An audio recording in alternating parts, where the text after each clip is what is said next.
Everyone, here doctor Sushma Bende educations मध्ये आपले स्वागत आहे। ही जी आपण हेरिडिटी आणि इव्हॉल्युशनची सिरीज सुरू केली आहे त्यामध्ये प्रिव्हियस व्हिडिओमध्ये आपण इव्हिडन्सेस ऑफ इव्हॉल्युशन शिकत होतो आणि त्यामध्ये मॉर्फॉलॉजिकल इव्हिडन्सेस, अनाटॉमिकल इव्हिडन्सेस आणि वेस्टिजियल ऑर्गन्स हे आपण शिकलोय। आणि आता या व्हिडिओमध्ये आपण बघणार आहोत पॅलेंटिओलॉजिकल इव्हिडन्सेस, कनेक्टिंग लिंक आणि embryological evidences. Okay, paleontological evidences. The large number of organisms gets buried due to the disasters like flood, earthquake, volcano, etc. Remnants and impressions of such organisms remains preserved underground. They are called as fossils. And fossils are important aspect in the study of evolution. हे तुम्हाला textbook मध्ये दिलेले आहे। आपण बघतोय paleontological evidences. What is पॅलेंटिओलॉजी?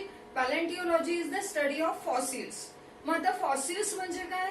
तर earthquake ज्या वेळेला होतो किंवा नॅचरल डिझास्टर्स लाईक अर्थक्वेक, त्यानंतर व्होल्कॅनो, फ्लड यासारखे जे नॅचरल डिझास्टर्स आहे हे ज्या वेळेला होतात त्यावेळेला ऑर्गॅनिझम्स जमिनीच्या आतमध्ये गाडले जातात। Okay, they got buried inside the earth आणि अर्थच्या आतमध्ये ते गाडले गेल्यामुळे मग काय होतं की कालांतराने त्यांचे जे सॉफ्ट टिश्यूज असतात हे सॉफ्ट टिश्यू डिजनरेट होऊन जातात, डिकम्पोज होतात। सॉफ्ट टिश्यूज डिकम्पोज झाले की मग त्या ठिकाणी जो हार्ड पार्ट जो त्यांचा उरतो लाईक बोन्स अँड शेल ते जे असतात त्यावरती मातीचे थर साचत जातात आणि हे जे मातीचे थर साचत जातात आणि हे जे हार्ड पार्ट्स त्यांचे उरलेले असतात त्यांचे इम्प्रेशन्स मग त्या ठिकाणी क्रिएट होतात and we call them as fossils.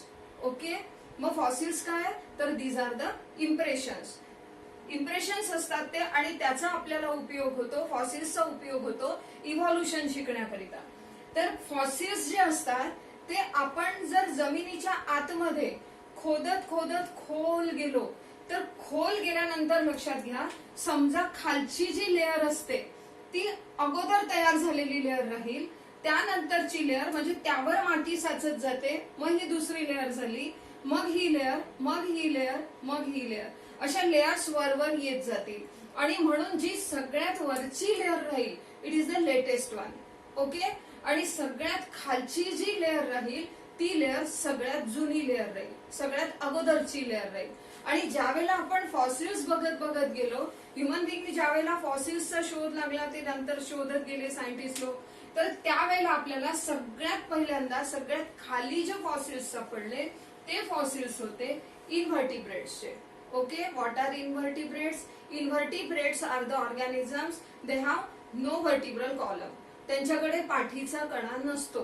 पाठीचा कणा नसलेल्या ऑर्गॅनिझम्सला इनव्हर्टिब्रेट्स म्हणतात। हे जे इनव्हर्टिब्रेट्स आहेत त्याच्यामध्ये स्टारफिश, स्नेल यासारखे ऑर्गॅनिझम्स सापडले आणि त्याची जी वरची लेअर होती त्या लेअर मध्ये पायसेस सापडले। Pisces means these are the fishes, fish सापडले।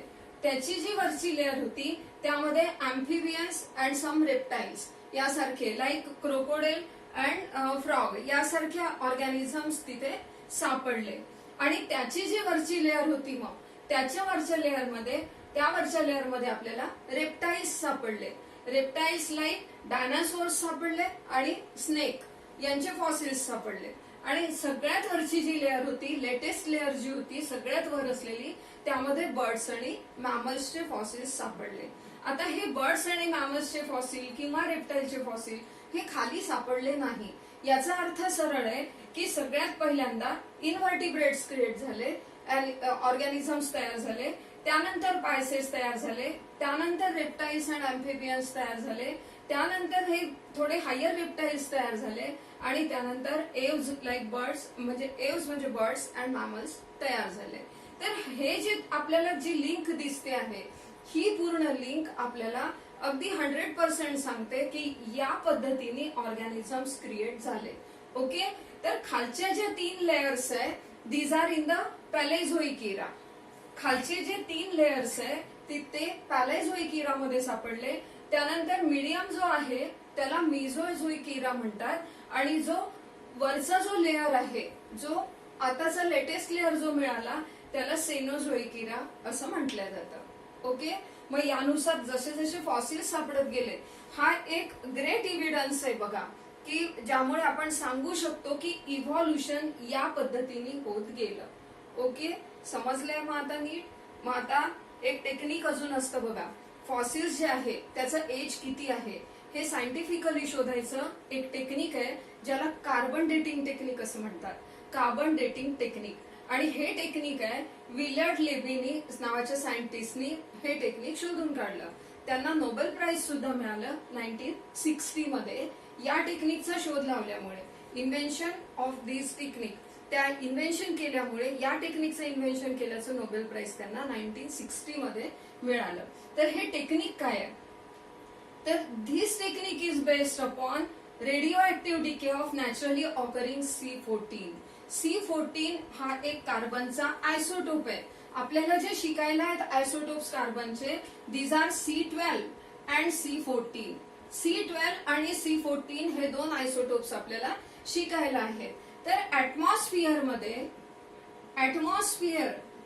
यामध्ये नायट्रोजन असतो. ऍटमॉस्फिअर मध्ये नायट्रोजन 14 हा नायट्रोजन असतो ऍटमॉस्फिअर मध्ये, आणि त्यावरती कॉस्मिक रेज पडतात. यावर कॉस्मिक रेज त्या नायट्रोजन वरती पडतात. त्यामध्ये न्यूट्रॉन असतो, त्या न्यूट्रॉनचे इंटरॅक्शन होतं ऍटमॉस्फिरिक नायट्रोजन सोबत आणि formation of C14 text place. या पद्धतीने C14 तयार होतो. मग हा जो C14 आहे, C14 plus oxygen in the air मध्ये जो ऑक्सिजन आहे तो ऑक्सिजन रिॲक्ट होतो and it forms carbon dioxide. आणि मग हा जो कार्बन डायऑक्साईड तयार झालेला आहे, हा प्लांट्स जे आहेत ते प्लांट्स फोटोसिंथेसिस साठी या कार्बन डायऑक्साईडचं ऍब्झॉर्प्शन करतात. आणि मग त्यांनी ऍब्झॉर्ब केल्यानंतर फोटोसिंथेसिस होतं, त्यापासून ग्लुकोज तयार होतो आणि आपण ते फूड म्हणून इनटेक करतो. आणि आपण फूड म्हणून इनटेक केलं, लिव्हिंग ऑर्गॅनिझम्सनी प्लांट्सला फूड म्हणून इनटेक केलं की हा जो कार्बन 14 इथे तयार झाला होता हा रेडिओ ऍक्टिव्ह कार्बन आहे. तर हा जो रेडिओ ऍक्टिव्ह कार्बन तयार झालेला आहे हा आपल्या बॉडीमध्ये जातो. ओके, या पद्धतीने हा C14 आपल्या बॉडीमध्ये आलेला असतो. आणि C12 जो आहे तो सुद्धा आपल्या बॉडीमध्ये असतो. मग आता हे जे कार्बन आहे हे दोन प्रकारचे आहे, C12 आणि C14. C14 is radioactive. C14 is radioactive and C12 is non-radioactive. हा नॉन रेडिओ आहे C12 आणि C14 जो आहे तो रेडिओ ऍक्टिव्ह आहे. मग हळूहळू काय होतं, carbon consumption stops after death. ज्यावेळेला एखाद्या ऑर्गॅनिझमची डेथ होते त्यावेळेला आपला कार्बन इंटेक थांबतो, आपण फूड घेणं बंद करतो, म्हणून आपला कार्बन इंटेक जो आहे, कन्झम्पशन जे आहे कार्बनचं ते त्या ठिकाणी थांबतं.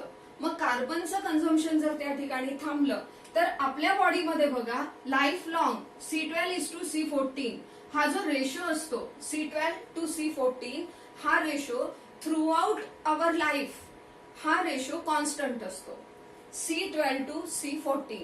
आणि ज्यावेळेला डेथ होते त्यावेळेला हा C12 जो आहे हा कॉन्स्टंट राहतो, पण C14 जो आहे it is a radio active substance. आणि हा रेडिओ ऍक्टिव्ह सबस्टन्स असल्यामुळे हा C12 आहे ना, हा जेवढाच्या तेवढा राहतो, आणि C14 रेडिओ ऍक्टिव्ह असल्यामुळे हा डिक्रीज होत जातो हळूहळू. त्यामधून रेस बाहेर पडत जातात आणि तो डिक्रीज होत जातो. आणि म्हणून काय होतं की C12 आणि C14 चा जो रेशो असतो तो रेशो कंटिन्युअसली चेंज होतो. पुन्हा एकदा लक्षात घ्या की through out our life C12 आणि C14 हे यांचा रेशो कॉन्स्टंट असतो. मग आफ्टर डेथ कार्बनचं कन्झम्पशन थांबतं, आणि कन्झम्पशन थांबल्यामुळे काय होतं की हे दोन्ही कार्बन सेम, म्हणजे त्यांचा रेशो तिथे थांबला, चेंज होणं थांबलं. आणि हे जे थांबलेलं आहे मग हा C14 जो आहे हा C14 रेडिओ ऍक्टिव्ह सबस्टन्स असल्यामुळे हा डिक्रीज होत जातो, हा हळूहळू डिक्रीज होत जातो आणि C12 जेवढाच्या तेवढा राहतो. आणि हा C12 जेवढाच्या तेवढा राहत असल्यामुळे हा जो रेशो आहे दोघांचा it goes on changing continuously, तो कंटिन्युअसली चेंज होतो. Decaying process of C14 continues after death and so the ratio of C14 to C12 changes continuously. आणि मग सायंटिस्ट लोकांना हे माहिती आहे की तो जो रेशो असतो तो रेशो कसा झाला, म्हणजे किती दिवसानंतर तो रेशो किती चेंज होतो हे त्यांना कळतं. आणि त्यामुळे डेड झालेला जो ऑर्गॅनिझम आहे तो किती कालावधीपूर्वी डेड झालेला आहे हे आपल्याला कळू शकतं. ओके, कार्बन डेटिंग टेक्निकनी. हे टेक्निक खूप इम्पॉर्टंट आहे. आणि ते कार्बन डेटिंग टेक्निकचे युजेस काय काय आहेत ते बघा. This technique helps in finding out exact age of fossils. मग आता सेम मेथडनी फॉसिल्सचा एज किती आहे हे सुद्धा कॅल्क्युलेट केल्या जातं. आणि त्यामुळे ते फॉसिल किती जुने आहेत, कोणत्या अॅनिमलचे फॉसिल्स कधी सापडले, कोणत्या ऑर्गॅनिझमचे फॉसिल किती कालावधीपूर्वी सापडले, यावरून आपण ते ऑर्गॅनिझम त्या त्या काळात होते असं आपण सांगू शकतो. त्यानंतर exact time pass since death of organism can also be calculated by this technique. It is used in the paleontology and anthropology for determining the age of human fossils and manuscripts. Paleontology तुम्हाला माहिती आहे, study of fossils. आणि what is अँथ्रोपोलॉजी? अँथ्रोपोलॉजी म्हणजे मनुष्य विज्ञान, माणसाबद्दल study करायचं की ते काय आहे, त्यांचा विकास कसा झाला, त्यांचा जन्म कसा झाला, तयार कसे झाले हे. It is called age anthropology for determining the age of human fossils and manuscripts. Manuscripts म्हणजे काय, तर प्रिंटिंगची जी प्रोसेस आहे, प्रिंटिंगची जी मेथड आहे ती सुरू व्हायच्या आधी त्या काळामध्ये हाताने सगळं लिहून काढायचे, त्याला हस्तलिखित म्हणतात. तर ते हस्तलिखित किती जुने आहेत हे सुद्धा या मेथडनी कॅल्क्युलेट करू शकतो आपण, किती कालावधीपूर्वीचे ते सांगता येऊ शकतं. In this way study of fossils unfold the evolutionary secrets. Study of fossils, फॉसिल्सचा जो आपण स्टडी करतो त्यानुसार मग इव्हॉल्युशनरी सिक्रेट्स जे आहेत की कोणता अॅनिमल कधी क्रिएट झाला हे बऱ्याच प्रमाणामध्ये आपण या मेथडनी आपण हे सांगू शकतो, पॅलेंटिओलॉजिकल मेथडनी. आणि कार्बन डेटिंग टेक्निक सुद्धा खूप युजफुल आहे. Next one is connecting link. याच्या नावातच कनेक्शन दिलेलं आहे, कनेक्टिंग लिंक. म्हणजे जे दोन ग्रुप असतील अॅनिमल्सचे, आपण 9th मध्ये बघा 10 ग्रुप्स शिकलेलो आहे. कुठले? प्रोटोझोआ, पॉरिफेरा, सिलेंटेराटा, प्लॅटीहेल्मिन्स, नेमॅथेल्मिन्स, नेमॅटोडा, आर्थ्रोपोडा, मोल्युस्का, इकॅनोडर्माटा, है ना. हे जे आपण शिकलो होतो, असे 10 ग्रुप्स आपण शिकलो होतो, त्याला आपण फायलम म्हटलं होतं. तर हे जे फायलम आहे तर प्रत्येक फायलमच्या सेपरेट कॅरेक्टरिस्टिक्स होत्या हे आपल्याला माहिती आहे. तर पहिल्या फायलमच्या कॅरेक्टरिस्टिक्स वेगळ्या आणि त्याच्या नेक्स्ट फायलमच्या कॅरेक्टरिस्टिक्स वेगळ्या. पण कधी कधी काय होतं की काही अॅनिमल्स असे सापडतात की ज्याच्यामध्ये पहिल्याच्या पण अर्ध्या कॅरेक्टरिस्टिक्स आहे आणि अर्ध्या नेक्स्ट फायलमच्या कॅरेक्टरिस्टिक्स आहे. यावरून असं लक्षात येतं की पहिल्या फायलम मध्येच काहीतरी इव्हॉल्युशन होऊन नेक्स्ट फायलम तयार झालाय. म्हणून कनेक्टिंग लिंकला सुद्धा आपण एव्हिडन्स ऑफ इव्हॉल्युशन म्हणून गृहीत धरू शकतो. So, organisms that show some morphological characters by which they can be related to two different groups or phyla, they are called as connecting links. For example, इथे 3 example दिले तुमच्या textbook मध्ये, पेरिपॅटस, प्लॅटिपस and lungfish. Okay, मग आता त्यातलं पहिलं बघूया, पेरिपॅटस. पेरिपॅटस मध्ये काय काय कॅरेक्टरिस्टिक्स आहे ते बघा. कॅरेक्टर्स लाईक सेगमेंटेड बॉडी, त्याची बॉडी जी आहे ती सेगमेंटेड आहे. थिन क्युटिकल, क्युटिकल म्हणजे वरची जी स्किन असते ना त्याला क्युटिकल म्हणतात. तर त्याची स्किन अगदी पातळ आहे, thin cuticle. And parapodia like organs, म्हणजे हे इथे जे पायासारखे ऑर्गन दाखवलेले आहेत याला म्हणतात पॅरापोडिया. आणि हे जे 3 त्याच्यामध्ये कॅरेक्टरिस्टिक्स दिसल्या त्या अॅनालिडा ग्रुपच्या होत्या. आणि शिवाय tracheal respiration and open circulatory system. Open circulatory system मध्ये म्हणजे जिथे ब्लड जे असतं ते आर्टरीज आणि व्हेन्स मधून न जाता ओपनली जातं, त्याला ओपन सर्क्युलेटरी सिस्टीम म्हणतात. So tracheal respiration and open circulatory system similar to arthropod. Annelida ग्रुपला सिमिलर काही कॅरेक्टरिस्टिक्स आहे, आर्थ्रोपोडा ग्रुपला सिमिलर काही कॅरेक्टरिस्टिक्स आहे. So this indicates that peripatus is the connecting link between Annelida and Arthropoda. Annelida आणि आर्थ्रोपोडाच्या मधली कनेक्टिंग लिंक आहे ती. ओके, कोण? पेरिपॅटस. नेक्स्ट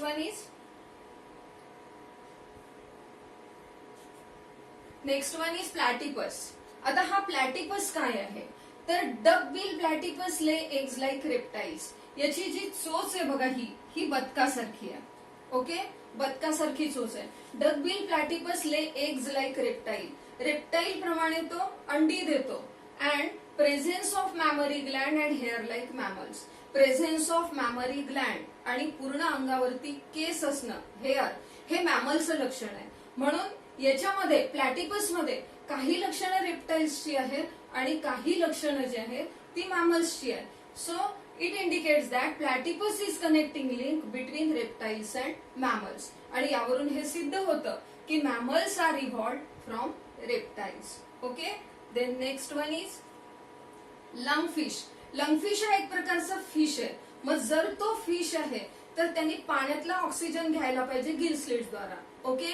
पण तसं होत नाही. Lungfish is a fish but it performs respiration with lungs like amphibians. म्हणजे तो फिश आहे पण अँफिबियन सारखा तो लंग्सनी रेस्पिरेशन करतो. What are amphibians? Amphibians are those animals which can survive on the land as well as in water. Hence it is connecting link between fish and amphibians and it indicates that amphibians are evolved from fishes. Okay? तर या पद्धतीने आपण connecting link जे आहे ते complete केलं. आता आणखीन एक इव्हिडन्स आहे. Last evidence is embryological evidence. What are embryos? Embryos कशाला म्हणतात? तर आपली जी डेव्हलपमेंट होत असते मदरच्या युटरस मध्ये जी डेव्हलपमेंट होते ती डेव्हलपमेंट होत असताना ते अर्ली स्टेजची जी डेव्हलपमेंट आहे it is called as embryos. Early स्टेजला ज्या वेळेला अॅनिमल असतो त्यावेळेला त्याला एम्ब्रिओ म्हणतात. आता इथे बघा तुमच्या टेक्स्टबुक मध्ये fish, salamander, turtle, chicken, rabbit and human इतक्या अॅनिमल्सचे तुम्हाला त्या ठिकाणी अर्ली स्टेजेसचे फोटो दिलेले आहेत. तर अर्ली स्टेजेस मध्ये जर तुम्ही नोटीस कराल तर सगळ्याच अॅनिमल्सची अर्ली स्टेज जी आहे it look similar.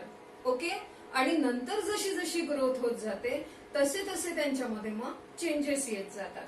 So embryos of various organism show extreme similarities during initial stages. These similarities then decreases gradually. हळूहळू या सिमिलॅरिटीज कमी होत जातात पण अर्ली स्टेजेस काय डिटेक्ट करतात तर सगळ्यांचा अँसेस्टर हा सेम आहे. अशा पद्धतीने इव्हॉल्युशनचे इव्हिडन्सेस आपल्याला दिलेले आहेत आणि या सगळ्या इव्हिडन्सेस वरून हे लक्षात येतं की अॅनिमल्स जे आहे ऑर्गॅनिझम जे आहे ते हळूहळू हळूहळू त्यांच्यामध्ये काय म्हणू डेव्हलपमेंट होत गेलेली आहे आणि त्यालाच आपण इव्हॉल्युशन असं म्हणतो. आणि इव्हॉल्युशनची जी थिअरी मांडली आहे की एका सिंगल सेल पासून सगळं बनलं हे या ठिकाणी प्रूव्ह होत आहे. ओके. Now questions. या एवढ्या पोर्शन वरती काय काय क्वेश्चन्स येऊ शकतात? Write short note on paleontological evidences 2 मार्क्सचा क्वेश्चन आहे हा. Write short note on carbon dating technique this question also carries 2 marks. Write short note on connecting link and give a note on embryological evidences. चारही short note आहे आणि सगळ्या तुम्हाला 2 marks साठी येतात. व्यवस्थित त्याला प्रिपेअर करायचं. What next? आता नेक्स्ट व्हिडिओमध्ये आपण काय घेणार आहोत तर Darwin's theory of natural selection आणि लॅमार्किझम हे आपण नेक्स्ट व्हिडिओमध्ये घेऊया. सगळं तुम्हाला समजलं असेलच. Thank you so much. बेल आयकॉनचं बटन दाबून चॅनल सबस्क्राईब करा. Thank you so much. Wish you all the best. पुन्हा भेटूया नेक्स्ट व्हिडिओ.